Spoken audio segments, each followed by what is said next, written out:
Let me tell you about a teenage high school student.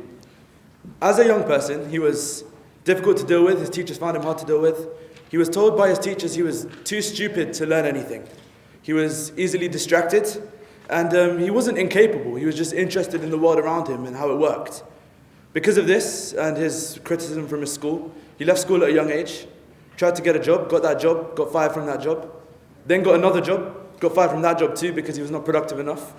And then he started inventing. He invented 1,000 products before he finally invented his first product that was worthwhile. This product was the light bulb. This man was Thomas Edison. At a young age, he was told he'd never amount to anything in life. And this never put him down. He kept trying, invented 1,000 times and didn't give up. Then he invented the light bulb. And now Thomas Edison is regarded as one of the most inspirational and important people that has ever lived today. And the light bulb has changed the world forever. Young people today are unfairly oppressed. We are often brushed off as immature, and we're told that changing the world is wishful thinking. I'm here to contest this. Regardless of what we may be told, young people are all able to make a difference in the world today. Hi, my name is Eashan Thakrar. I'm 18, and I would like to make my impact in the world. I was never the top kid in class. I couldn't focus very well. And I was always told by my teachers that my aspirations and ambitions were too much and that I wouldn't achieve them, I wouldn't go to a top university, and I wouldn't get a top job thereafter. But school kind of made me believe that nothing was possible for someone like me. But the interesting thing was that it was after leaving this particular school that my journey actually began. I was fortunate enough in the summer of 2013 to be a part of a program which allowed me to spend 2 weeks within the community of an Indian slum.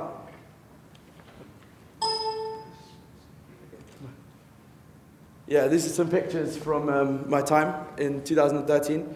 And during this time, I grew close to a few kids my age over friendly games of football in the streets. And the thing is, this was monsoon season, it was in August. And during this time, it was raining and the conditions were horrible. There was human waste, animal waste. It was littered with broken glass. And these kids would play with no trainers and they'd use a can as a ball. And it really hurt me to see that within these conditions, kids were still willing to play, and that me and my friends back in the UK took the ability to play football safely for granted. And I will never forget a conversation that I had with one of the kids when we were playing. He said he was simply content and grateful for having the opportunity to play. And this still stays in my head all the time. And what moved me the most was how satisfied and positive the young people were, despite their situation. And this kind of made me motivated to want to do more, despite feeling constrained by society at home. And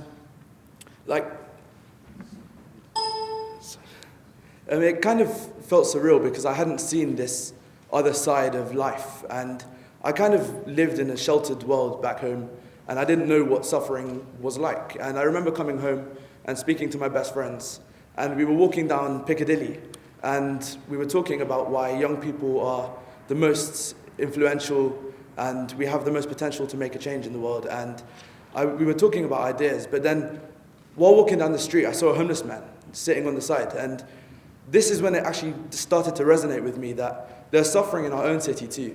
And there's so much that we can do without having to travel, without having to do things that are expensive and not affordable for a lot of people. And everyone can make a difference. There's suffering everywhere, and even small things can make a change.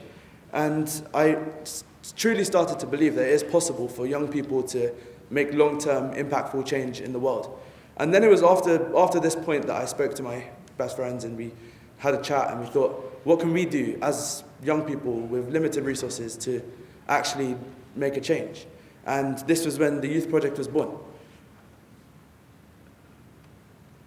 And what we did is, within the Youth Project to get started, we organized some parties, we raised money, we built momentum, we got funds to create a sports facility in India, we organized a talent show called Big Break, which had, this is right at the beginning, had 600 applications, we did a semi-final and a final, celebrity judges supported us with that, and we started a concept called the Homeless Drive, where it's very simple, young people just come into the streets of London, we create resource packs consisting of food, clothing and hygiene items, and we'd give it to the homeless people. We recently did one a few weeks ago which had like 400 young people come just to this event. And Thing is, despite all of this, our grand vision was to create a movement of young people all around the world who come together to make a change and create a task force consisting of motivated young people. And when we had this grand vision and when we spoke to people about this grand vision, we were laughed at. Everyone thought we were incapable. Everyone thought that you're young, you're never going to do this, you're too immature. And we were put in the wrong direction. And I think this epitomizes the problem for young people today. We're all, not all of us, but most of us, are put on the wrong track by adults putting fences around our achievements. And there's a real lack of faith and belief in today's young people. And this leads to a state of mind which is at best apathetic, but at worst devoid of meaningful passion. I'm strongly against this. Anyone in the world can make a change, regardless of your age, regardless of your circumstances. And young people are not the leaders of tomorrow, we're the leaders of today. We're made to believe that grades define our future. We're told that if we don't get enough A's, we won't get into a good university, we won't get into a top job thereafter. And there is so much more to life than grades, and I feel like the world is moving in that direction too. And no matter what your age is, no matter what others think of you, you can make a difference. And my point is that with pure intentions and the right motive, everyone is capable of doing something good. And never accept boundaries placed on you by other people. There's more to education than books and school. And I and many of my friends have learned so much more through trying something on our own, through learning from our struggles, difficulties and failures, and through exploring the world. With the right intention, young people and everyone else in the world can come together and really do something to make a change in the world. I am an average young person. I'm not anything special. I didn't have a good start. I didn't have the best start in life. And my point is that as young people, we're all capable of making a change, and nothing should stop there. Thank you for your time.